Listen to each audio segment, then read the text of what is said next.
8월 18일 목요일입니다. 오늘 아침 신문은 어떤 소식을 다뤘는지 짚어보겠습니다. 이현웅 아나운서가 주요 내용 정리해왔습니다. 어서 오세요. 안녕하십니까. 네, 첫 번째 기사 보겠습니다. 네, 오늘은 이 내용부터 정리를 하고 넘어가도록 하겠습니다. 어제 대통령 취임 100일을 맞아서 기자회견이 열렸었는데요. 이 제목만 봐도 이 신문들의 시선이 조금 다른 것 같아요. 네, 그렇습니다. 오늘 아침 신문들 역시 다양한 시각으로 이 기자회견 내용들 평가하고 있었는데 대표적으로 두 신문 준비했습니다. 위쪽이 동아일보, 아래쪽이 경향신문입니다. 제목부터 보시면 동아일보는 대통령실부터 인사쇄신, 홍보라인 바꾼다라고 쓰여 있고요.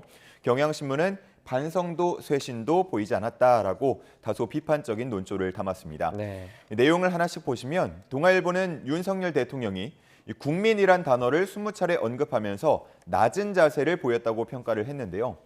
지지율 추이에 신경 쓰지 않겠다고 했던 이전과 달라진 모습이라고 봤고요. 또 홍보라인부터 쇄신을 단행할 거라고 전망을 했는데 김은혜 전 의원이 대통령 홍보수석 비서관으로 기용이 되고 정무적 판단이 빠른 인사가 새로운 대변인에 임용될 거라고 전망을 했습니다.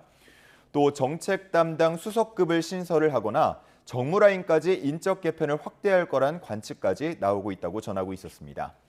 한편 경향신문은 윤석열 대통령이 뚜렷한 반성이나 국정쇄신에 대한 방향 제시가 없었다고 지적했는데요.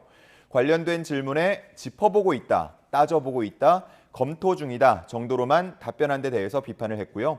인사 실패나 여권 내홍 등에 대한 질문에 명확한 입장을 밝히지 않은 점도 지적하고 있었습니다. 네, 앞으로 진행하겠다는 쇄신도 저희가 좀 지켜보도록 하고요. 다음 기사 보도록 하겠습니다.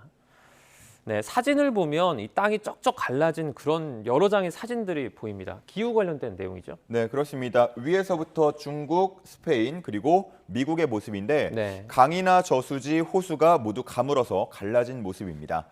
이 기사에서는 특히나 중국에 닥친 폭염에 대해서 주목하고 있었는데요. 신장 위구르 자치구, 산시성, 장쑤성 등은 25일 연속 40도를 넘는 기온을 보이고 있다고 합니다. 중국 기상과학원에서는 관측 이래 가장 길고 가장 강력한 폭염이라고 분석하고 있었습니다. 쓰촨성도 상황은 마찬가지인데요. 이곳은 수력을 주요 전력원으로 삼는 곳입니다. 그런데 폭염에 맞서서 전력 수요는 늘어나고 가뭄 때문에 전력 생산은 어려워지니까 결국 공장들을 멈추도록 지시했습니다. 이곳에는 전기차용 배터리 생산 공장이나 애플사의 주요 제품을 만드는 공장, 또 디스플레이 패널 생산업체 등이 모여 있는데요. 그렇다 보니까 글로벌 공급망에 또 충격을 줄 수 있다는 전망이 나오고 있습니다. 네, 이 전쟁의 기후 문제까지 겹치면서 공급망 사태의 난항을 겪는 것 같습니다. 네. 다음 기사 보겠습니다. 네, 최근에 비행기 내에서 아이가 우는 게 시끄럽다며 난동을 부렸던 그 시민의 어떤 영상이 공개가 됐습니다. 이런 난동에 대해서 대책은 없습니까? 네, 그렇습니다. 관련 기사가 동아일보에 실려 있었는데요. 말씀해 주신 해당 승객은 항공보안법 위반 혐의로 경찰에 입건된 상태로 알려졌습니다. 네. 그런데 같은 날 비슷한 일이 또 다른 곳에서 일어났다고 합니다. 부산발 서울행 KTX 열차 안이었는데 역시나 한 승객이 우는 아이가 시끄럽다면서 폭언을 했고요. 또 이를 말리는 또 다른 승객에게는 발길질, 그러니까 폭행까지 했다고 합니다. 네. 결국 중간에 강제 하차를 당했고 특사경, 철도특별사법경찰대가 현재 이 사건을 수사하고 있다고 합니다. 열차 내에서 보안을 담당하는 특사경, 현재 전체 열차의 15% 수준에만 탑승해서 순찰을 하고 있다고 합니다.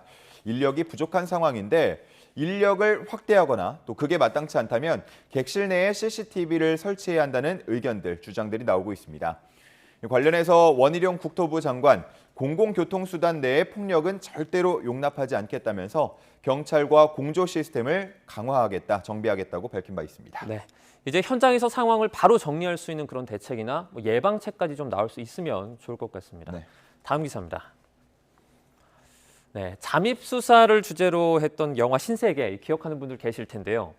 지금 마치 영화처럼 마약 범죄의 경우에 이 위장 수사를 또 허가하는 그런 가능성도 제기가 되고 있죠. 네, 그렇습니다. 윤희근 경찰청장이 취임 후에 일선에 배포한 문건을 보면 그러한 방향성이 포함돼 있었습니다. 네. 서울신문은 이 문건을 토대로 경찰이 앞으로 마약과 도박 수사에까지 이 위장 수사 범위를 확대할 거라고 전망하고 있었습니다. 위장 수사는 지난 N번방 사건을 계기로 현재 아동 청소년 대상 디지털 성범죄 수사에만 제한돼서 활용이 되고 있습니다. 하지만 마약이나 도박도 다크웹과 같은 온라인을 통해서 확산하는 경우가 많기 때문에 위장 수사를 할 필요가 있다는 주장들이 지속적으로 나오고 있습니다. 단순히 마약 투약이나 마약 거래 혹은 도박 행위를 잡아내더라도 마약 공급책이나 불법 도박 운영자를 잡아내지 못한다면 범죄는 계속해서 되풀이된다고 본 겁니다. 네. 해외에서도 법으로 규정하거나 실무적으로 허용하는 범위에서 위장 수사를 진행하고 있었는데요. 경찰 관계자는 이런 해외 사례와 판례 그리고 부작용 등을 조사해서 관련 법령을 검토하고 있다고 전했습니다. 네. 다음 기사입니다. 네. 가운데 보시면 또 작은 사진이 하나 마련이 돼 있는데요. 경비 노동자와 상생할 수 있는 방안을 찾아주시기를 호소드립니다. 이렇게 써 있네요. 네, 그렇습니다.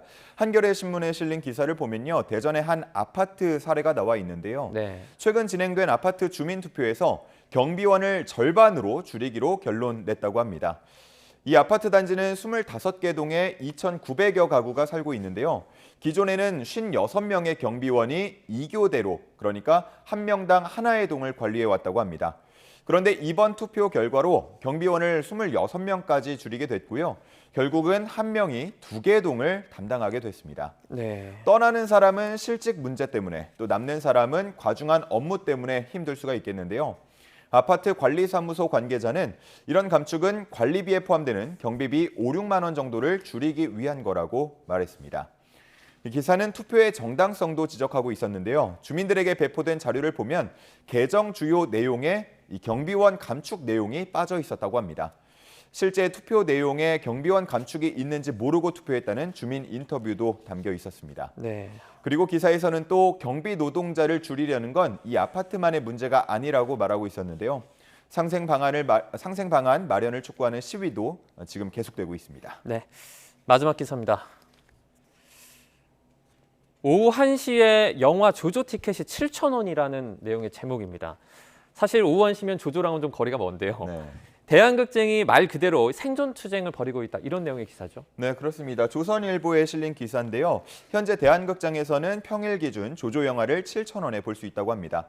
보통 조조 할인이라고 하면 이른 아침에 받을 수 있다고 생각하는데요. 네. 그런 통념과 달리 오후 1시에 상영되는 영화를 이렇게 조조 할인을 받아서 볼 수 있다고 합니다.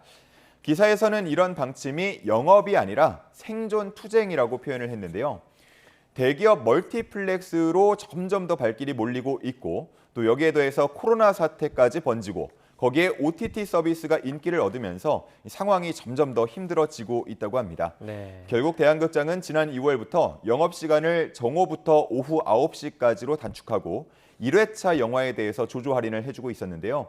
그래서 오후 1시에 상영하는 영화를 이렇게 조조 할인을 받아보는 게 가능해진 겁니다. 이렇게 가격 경쟁력을 점점 더 키우고 있지만 대한극장을 찾는 관객들은 주변에 하나둘 문을 닫는 극장들을 보면서 단골인 대한극장까지 문을 닫을까 봐 여전히 걱정하는 분위기였습니다. 네. 최근에 영화표 값이 전에 비해서 많이 올랐다. 이런 소식도 저희가 전해드린 적이 있는데요. 과연 생존 투쟁에 성공할 수 있을지 지켜보도록 하겠습니다. 여기까지 듣겠습니다. 고맙습니다. 감사합니다.